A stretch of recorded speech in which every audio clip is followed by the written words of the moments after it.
Fala pessoal, tudo na paz? Irmão Alex aqui para dar continuidade nos estudos bíblicos, que o Eterno possa estar nos abençoando grandemente. Se por acaso você queira receber as mensagens, manda um oi para o 61 99119 2421, Irmão Alex. Beleza? Pessoal, a palavra que nós vamos dar uma olhada aqui hoje no dicionário bíblico é a palavra jejum.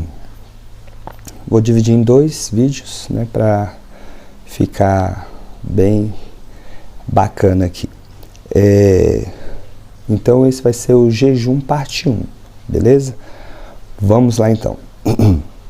Jejum. A abstenção de alimentos é encontrada em muitas religiões, antigas e modernas. Então é algo normal, né? Vamos dizer assim, muitas religiões têm essa prática. Então nós vamos ver aqui o jejum na Bíblia hebraica, né? Que nós conhecemos como Antigo Testamento. O jejum não aparece como prática ascética. Perdão. Mas como sinal de pesar.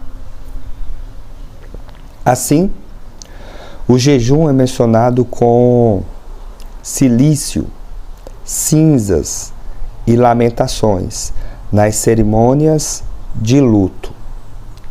Traz as referências. 1 Samuel, capítulo 31, verso 13.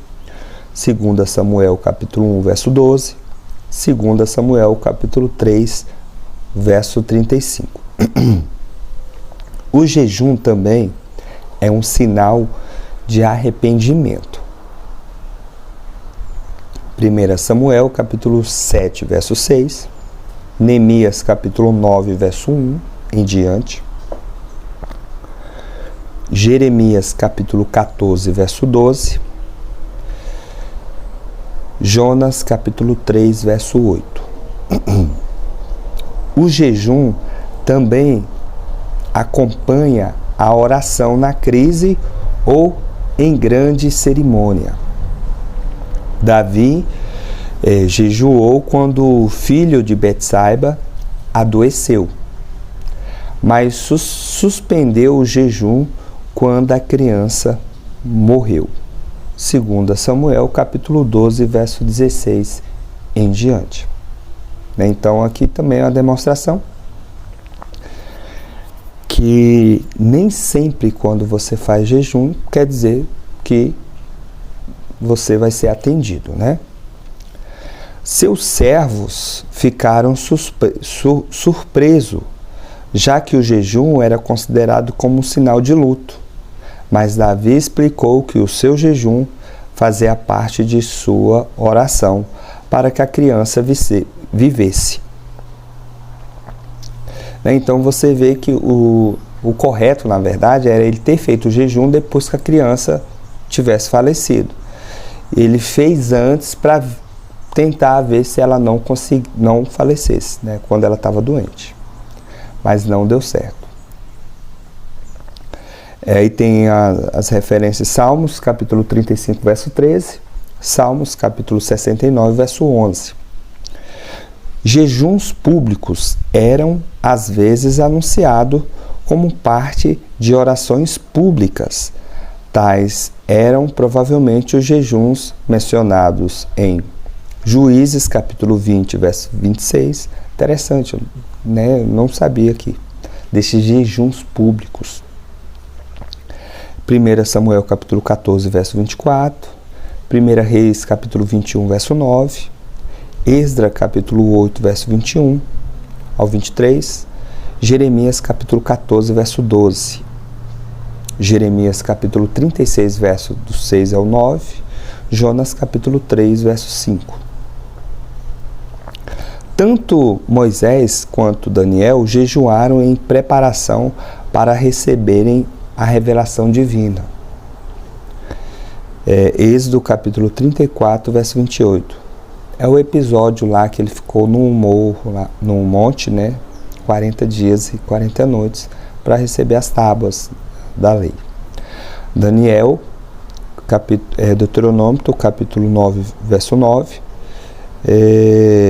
Daniel, capítulo 9, verso 3.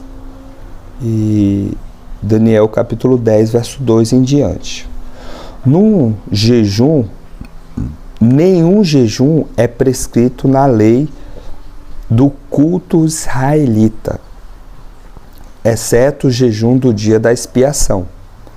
Levítico, capítulo 16, verso 29.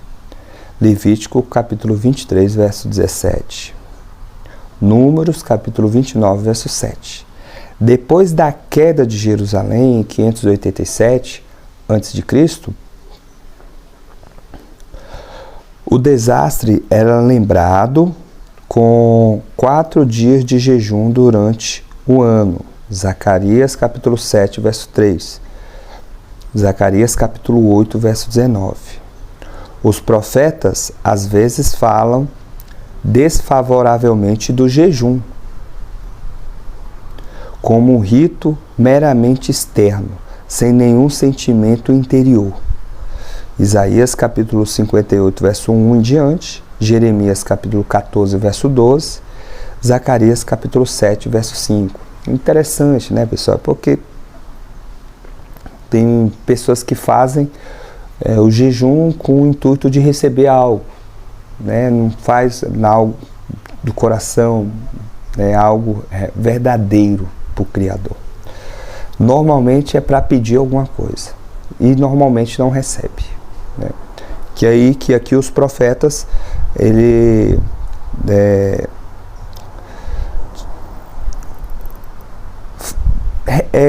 demonstra a realidade de muitas pessoas naquele período, né, no Antigo Testamento, que faziam jejum. Mas é interessante isso aqui. No judaísmo farisaico, o jejum era muito comum e extremamente apreciado como um ato de religião. O jejum no Antigo Testamento geralmente durava um dia, do amanhecer ao anoitecer. Um jejum de 72 horas é mencionado em Esther, capítulo 4, verso 16. 3 dias. Nossa! O jejum era total durante o dia, né? Então, terminamos aqui o jejum, parte 1, né? E aí nós vamos fazer um outro vídeo falando jejum, parte 2, que vai falar sobre no Novo Testamento, que vai trazer umas informações interessantes. Beleza? Fique na paz, que o Eterno possa estar nos abençoando, e um abraço do irmão Alex.